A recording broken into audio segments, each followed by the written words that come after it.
Hello दोस्तों, welcome to my story voice, जहां मैं कहानियां सुनाती हूं। दोस्तों, आज की कहानी है रूह।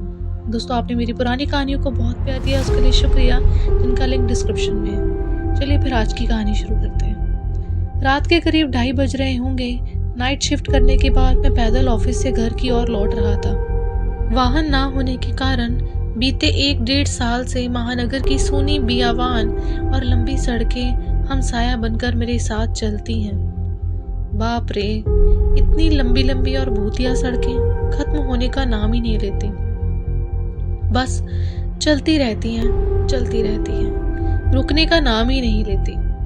कहीं ऐसा घनघोर अंधेरा कि पैर कहाँ पड़ रहे हैं पता ही ना चले, तो कहीं खंभों की लाइट से फूटते सफेद झिलमिलाते प्रकाश में नहाती सड़कों की खूबसूरती देखते ही बनती है। रोजाना का रूटीन होने के कारण अब इन सूनी और अंधेरी सड़कों से डर नहीं लगता। इन्हीं सूने और बियावान रास्तों पर दिन भर इतना हैवी ट्रैफिक और चहल पहल शोर शराबा रहता है कि एक कदम पैदल चलना भी दूभर हो जाता है।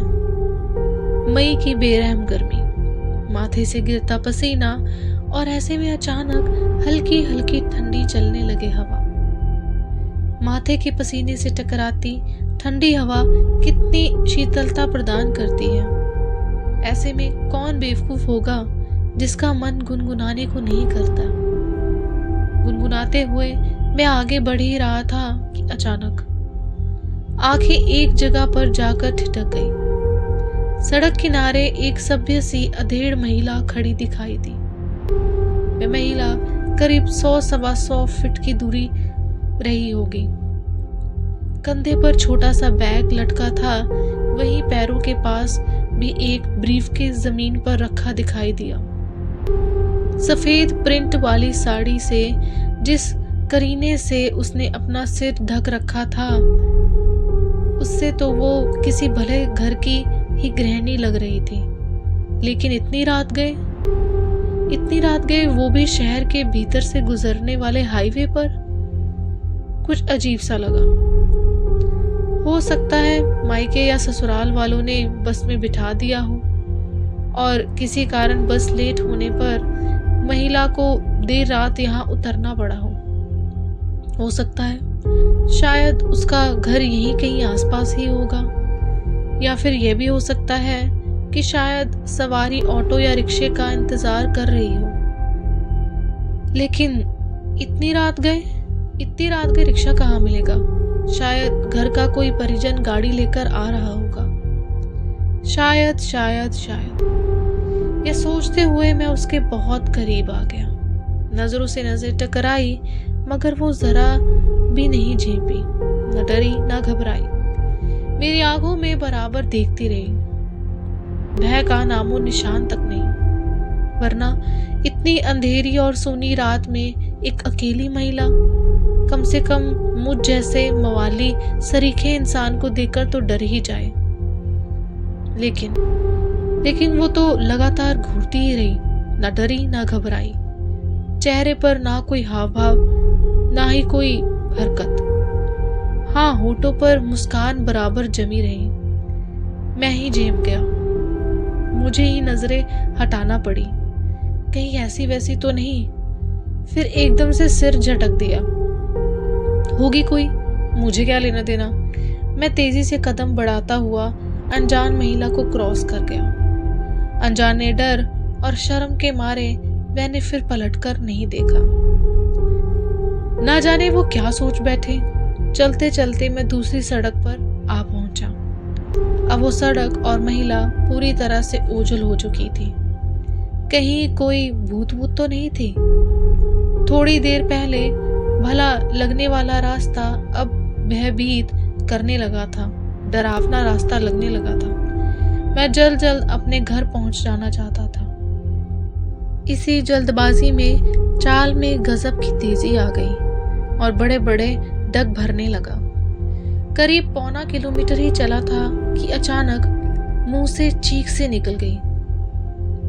वो महिला करीब 100 गज दूर उसके सामने सड़क किनारे ठीक उसी ढंग से खड़ी दिखाई दी।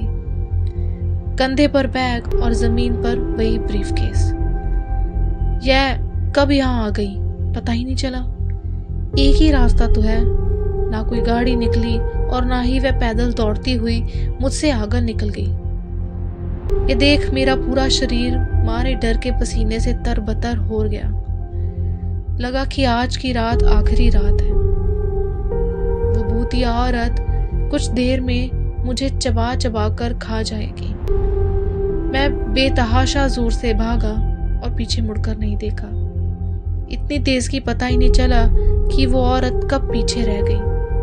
भागता रहा भागता रहा भागता रहा और सीधे घर पर जाकर ही रुका। सांसें धौंकने सी चल रही थी। घर के बाहर ही कुछ पल खड़ा रहकर अपनी सांसों पर कंट्रोल किया। अगले दिन शाम करीब 5 बजे ऑफिस पहुंच गया। एक बुजुर्ग कर्मचारी को रात का सारा घटनाक्रम सुना डाला। सारी बातें बताई कि क्या हुआ कल रात मेरे साथ। ये सब सुनकर वे हंसते हुए बोले, नूर चाचा, अरे कहीं बुच्चड़ खाने के पास की बात नहीं कर रहा? बुच्चड़ खाना?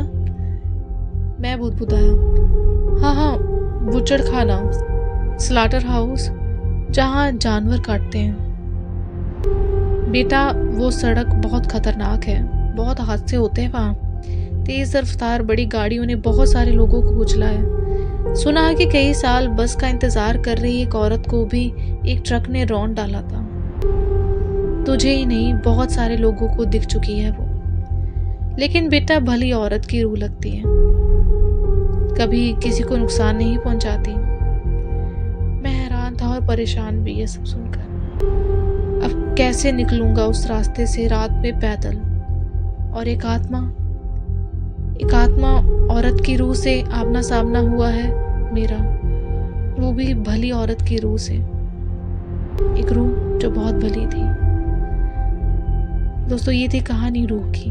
आई होप आपको ये कहानी अच्छी लगी हो, जैसे आपको मेरी बाकी कहानियाँ अच्छी लग रही हैं। मेरी कहानियों को पसंद करने के लिए शुक्रिया। अगर ये कहानी अच्छी लगी तो इसको भी ज़रूर लाइक करें, दूसरों के साथ ज़रूर शेयर करें जो ऐसी कहानी सुनना पसंद करते हैं। और अगर मेरे चैनल को सब्सक्राइब नहीं किया अभी तक तो कर लीजिए, जिसका नाम है माई स्टोरी वॉइस, जहाँ मैं कहानियाँ सुनाती हूँ। बेल आइकन को ज़रूर प्रेस करिएगा ताकि आने वाली कहानियों की नोटिफिकेशन मिलती रहे। क्या आपके साथ कभी ऐसा कहानी हुई है, कैसा हादसा हुआ है, तो कमेंट में ज़रूर लिख के बताइएगा कि आप इन चीज़ों में विश्वास करते हैं कि नहीं, रूह में विश्वास करते हैं कि नहीं। तो चलिए फिर मिलते हैं अगली बार नई कहानी के साथ, नए विचार के साथ ऑन माई स्टोरी वॉइस, जहाँ मैं कहानियाँ सुनाती हूँ। Thank you so much for watching and listening my story voice.